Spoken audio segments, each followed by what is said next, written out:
Hey guys, welcome back to another tutorial. Today we're going to be doing a physics simulation that's going to look a little something like this. And it's going to be really fun, really cool to work on. It's actually super simple to throw this together, and you can pretty much customize it however you like. Once I teach you the basics of what is happening here with this cloth simulation, you'll understand exactly how to set up your own. So there's a few different things going on here. I'll just overview them really quick. We have two rigid bodies that are set to passive type, and they're animated. We have a turbulence field, and then we have our actual cloth right here. So we have, let's see, 4 different things going on, and then I'll probably set up some camera shots as well. I'll go through the whole process from start to finish. So let's go ahead and open up a new file. So we're going to go New, General. I'm going to delete the light. I'm going to delete Mr. Default Cube over here. I'm going to add in a plane, and I'm just going to scale it up by 8, so S8. I am going to go to Object, Apply, Scale.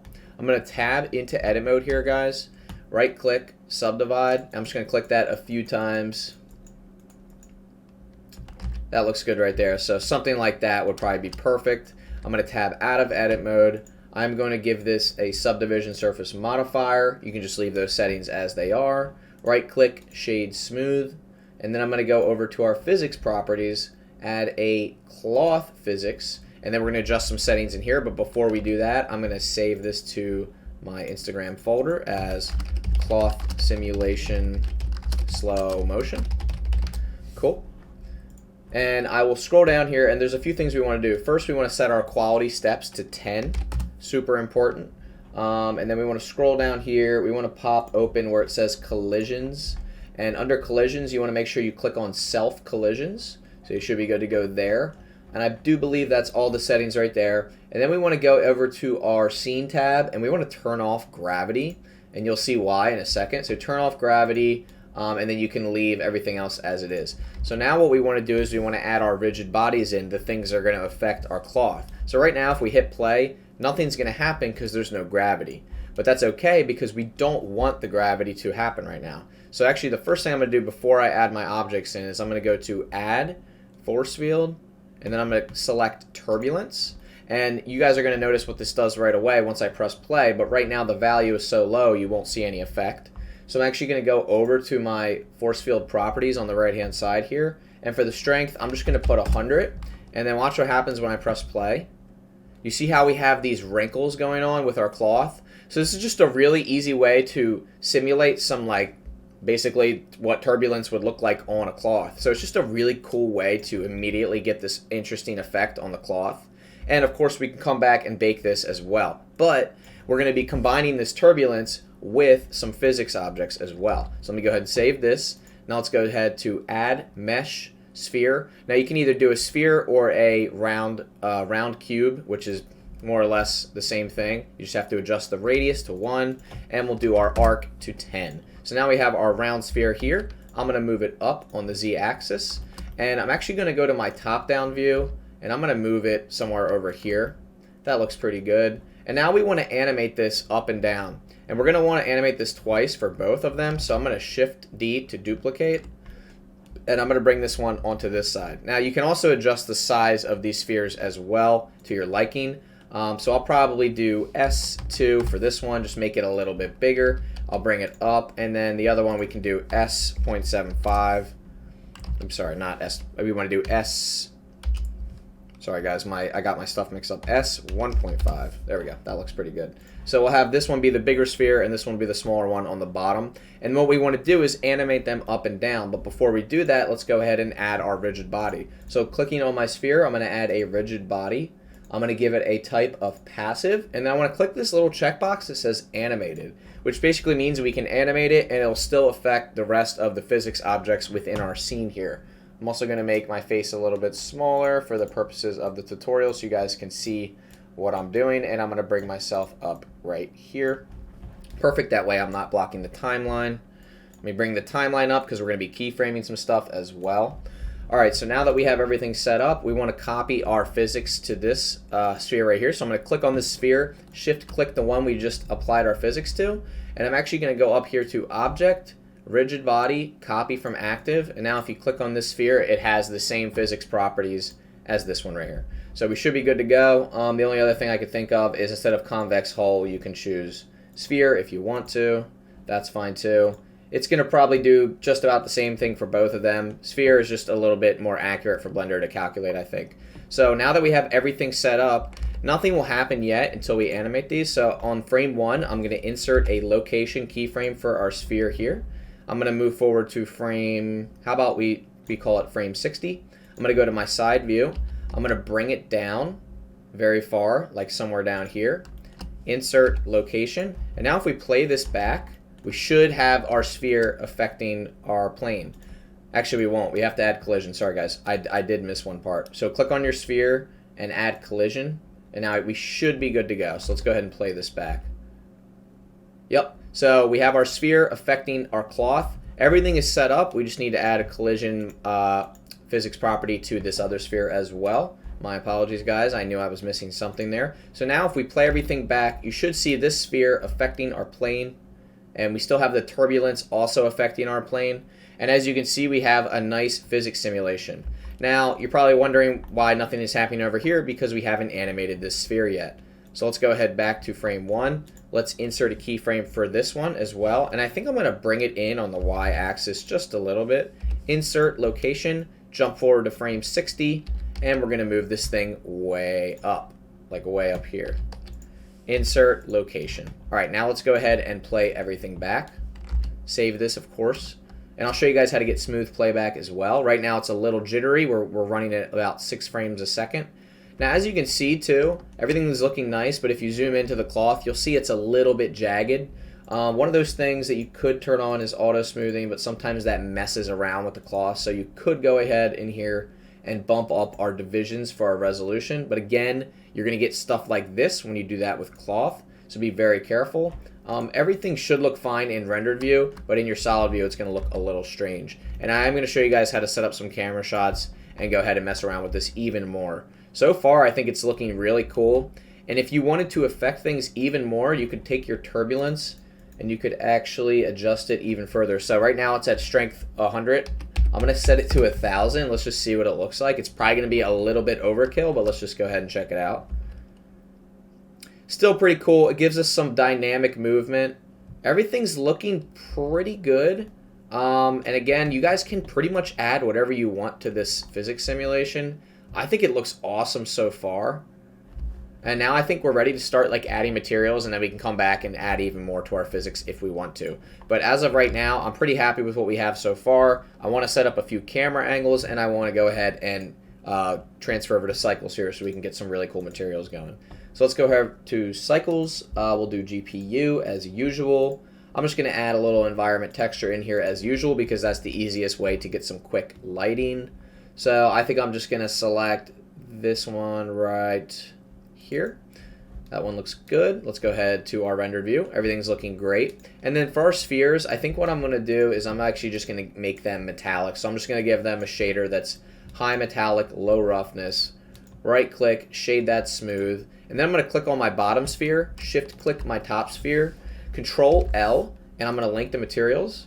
Of course, I'm going to shade the bottom one smooth as well. And now we have these two chrome spheres that are going to be affecting our plane right here. So now I'm going to hop over to Quixel Bridge, and I'm going to actually export this awesome tarp material that I found that is completely free. So I'm going to go ahead and export that directly into Blender.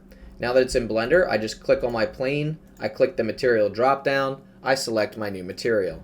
Now we have this incredible material that is photo scanned for free, and we can go ahead and play our animation back, and let's go ahead and take a look at what this looks like. And it looks really, really awesome. I love the way that turned out. Now, something I would really like to do, kind of looks like a person wearing a hoodie here, that's kind of funny. Something that I'd really like to do is figure out how to fix these little jagged edges. I'm not really sure why that's happening. I apologize for that, guys. Let me go ahead over to our cloth physics. I have a feeling it could be the quality steps. So let me go over and bump this up to 15, and let's see if that affects anything. Again, it's going to probably play a little bit slower now. Doesn't look terrible, but it's still very, very jagged. I'm not quite sure why. So let me go ahead through our settings here.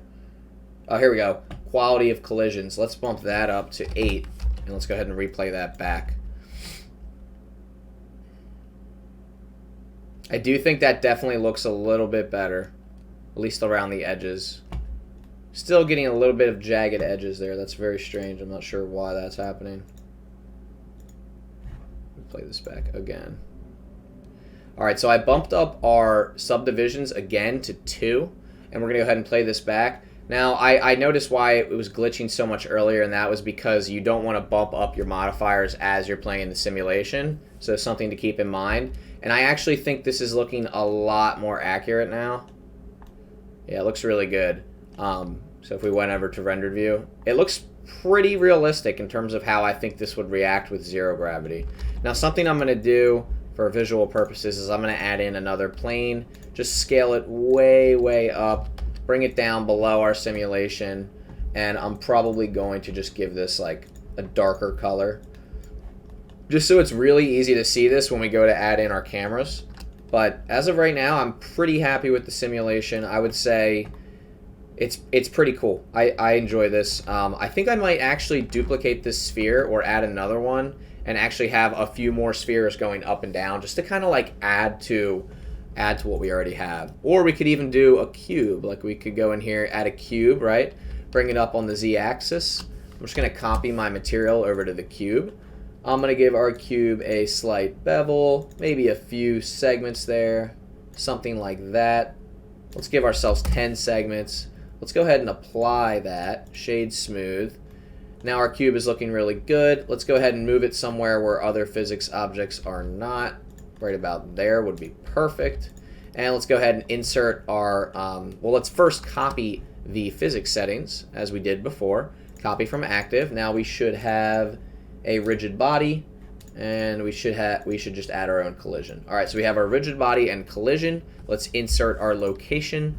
Let's move forward to frame 60, and let's move this down to about there. Oops, I'm inserting the wrong keyframe. All right, there we go. Okay, so insert location, it should move all the way down. All right, we're good to go. Let's go ahead and play this back in solid view and see how everything's looking. And why are we not getting collision here? Uh-oh. Hold on a second, guys. That's very weird. Oh, because our shape is set to sphere. Let's try to set it to box and see if that affects anything. All right, not sure what's happening there. We might have to bake our simulation because there's so many things going on. So let me go ahead and let's just bake our simulation and see what happens here. This might take a quick second. Basically what it's going to do is it's going to go through every single keyframe and actually check, or not every single keyframe, every single point on your timeline and check how the physics should be looking. Guys, I have a hard time in rendering animation. I start to learn a render animation. I need to wait for one frame. Yeah, it takes a while to... Sorry guys, I'm answering questions at the same time I'm doing this tutorial. It does take a while to render things, and I apologize that you're having trouble with that. Obviously, a more powerful computer would help that process, but yeah, unfortunately, there's not much you can do about that. Alright guys, I'm back and the recording is done. Sorry, the baking is done. Let's go ahead and play this back here. And it looks really good. What's really interesting is it kind of just has this cloth floating in the middle right after. And I actually think it looks really cool. Let's see if it looks cool in rendered view as well.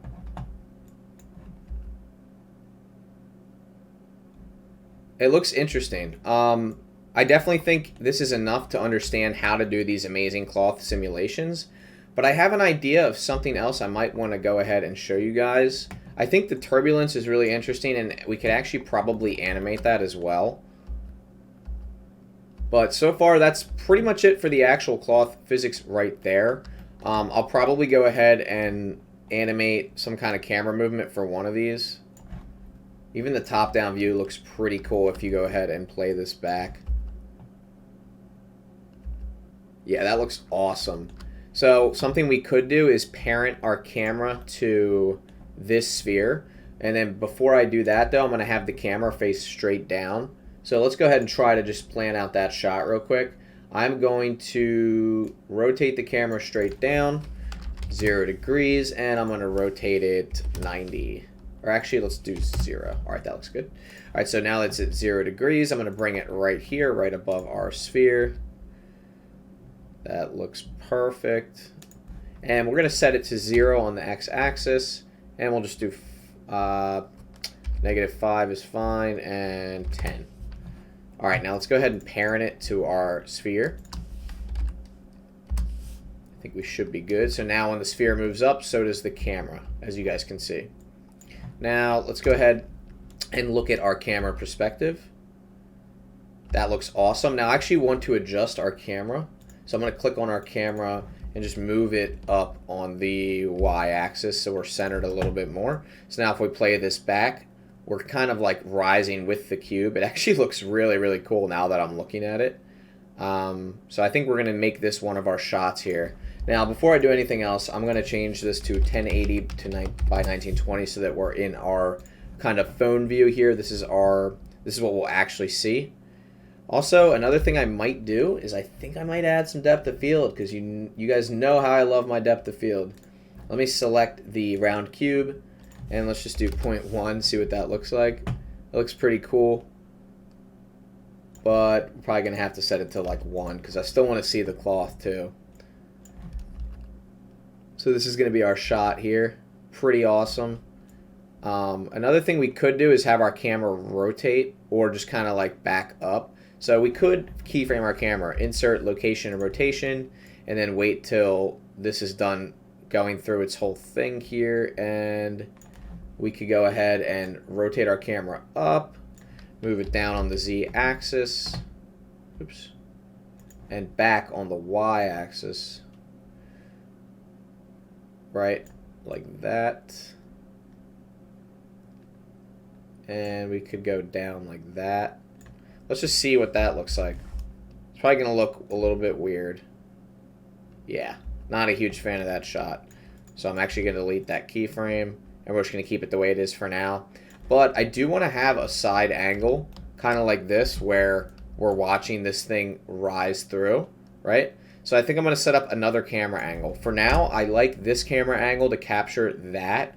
And we'll probably stop it at frame, when does this thing stop? About frame 60. So 60 will be our cutoff for this camera. So I can still insert a keyframe for our location and rotation, just so that when we do look on the timeline, I understand that is where I'm going to stop rendering that shot. Let's set up another camera shot here. Let's go back to our solid view, and let's zoom out here. And let's go ahead and add in a camera. And I'm just going to reset all the values to 0. I'm going to move it back on the y-axis, and then we're going to go ahead and rotate it up 90 degrees. I'm going to press on this little green icon to snap to our camera. Press 0 to snap to that, and let's go ahead and see what we're looking at in rendered view here. So we can barely see our cloth so far, so what I'm going to do is give us a slight pivot and bring us up. Maybe something like that. And then for this one, we can really get into the depth of field, and we can actually give this like something crazy like 0.1. And then we can also have it follow our sphere as well. So I'm actually going to parent this one to our sphere as well.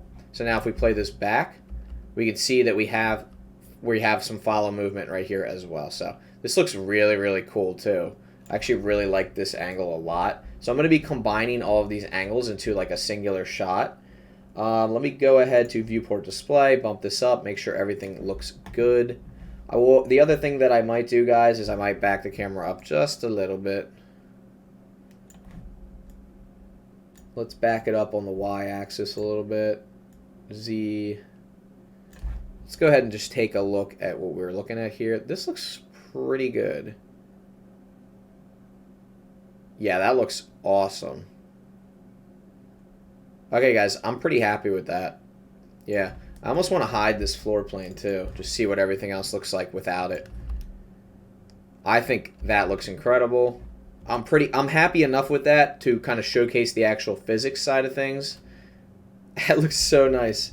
Let's go back to our camera again. Which one are we focused on here? It's this one. And then let's go to our f-stop and just do like 0.5 for now. Or maybe 0.3 is fine. Like I said, I want to be focused on the sphere, but I also still want to see some of the cloth as well. So I think this is awesome. And then what we could even animate, if we go to the first frame and we insert a keyframe for location and rotation for the camera, and we go to frame, what is it, 60? We could have this kind of go up like this and move down, right, like that, and just focus on the cloth for a second. Let's just see what that looks like. That might be a little bit intense, but let's check it out. It's actually pretty cool, because then you can kind of see the cloth a little bit more. But I'm definitely going to have a macro shot of the cloth, so I think for this particular part, I'm going to just have it go like that. Let's try this now. Let's see what this looks like. Yeah, guys, I'll be honest. I actually kind of like what we had before. So I'm going to keep it the way it is. Or we go to frame 60 and we rotate a little bit. So we kind of rotate this way and then move on the x-axis this way. Right? Like that. What do you guys think of that? I feel like that would actually be pretty awesome. So let's go ahead and take a look at what that's going to look like. And again, this is all experimenting, going through the process. I think that looks pretty good. It's a little bit shaky, and that's probably just because we wanted to use Bezier. Let's go to Material Preview and check this out. I think that's awesome. So that's a great first shot. And then our second shot is going to look like this, coming up from underneath. That looks great. And then I think I want to do one more shot, and this one is going to be a macro shot. So let's deselect everything. Let's add in another camera, reset all of the rotation, 90 degrees for the X. And then I think I'm going to face it this way, like 45 degrees. So I'm going to do negative 45. I'm going to go to my top-down view, kind of drag it back this way. I'm going to select my camera, go to 0, snap to that view, and let's just see where we're at here. This looks pretty cool. Of course, I'm going to enable depth of field, and I want to just really, really focus in on this. So I'm going to give ourselves an 85mm lens, and I'm going to focus on the cloth, and I'm going to give ourselves an f-stop of 0.5, and I just want to see what this looks like. Looks cool. I wonder which part of the cloth is most interesting to focus on. So I'm probably going to drag this camera out to negative 10 and 10. Sorry, negative 10 on both values. Move it about there. This is going to be a really interesting shot. But I also want to make sure that we're looking at things that are interesting. Like, I don't find that shot too interesting, so I'm probably going to start higher up. Rotated like that. Something like that might be a great place to start. And then let's see what happens. Go to frame 60. Let's go to frame 120 on this one. This is going to be a longer shot. I'm going to move this up. I'm actually going to back the whole camera is going to get backed up.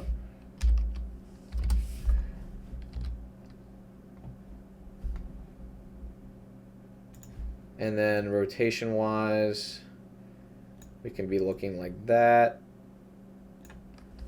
All right, so I think that looks pretty good. So we're going from frame 0 to 120.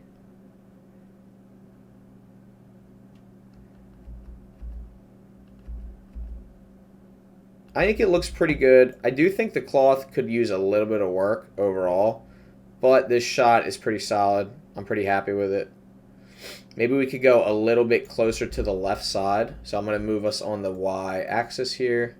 This is going to be where our first sphere hits. Yeah, I actually think that's nice. So we're hitting that first sphere, and then we're kind of transitioning over to this side. I'm going to move us down a little bit to right about here. Let's go ahead and check this out. Sphere hits. We're watching the cloth. I actually think that's perfect because we have just enough stuff to work with here. And we have that nice slow motion sphere hit right there. I just think that's perfect. So guys, I'm going to go ahead and render all these shots. I'm going to throw this all up on Instagram, but I do hope you learned something about my process, how to make these awesome cloth physics simulations. I just think this is such a cool thing to do, and it's an easy way to create really cool abstract art, even if you just take one of these frames and turn it into artwork. This is just perfect. A perfect thing to do in Blender, which is a physics simulation.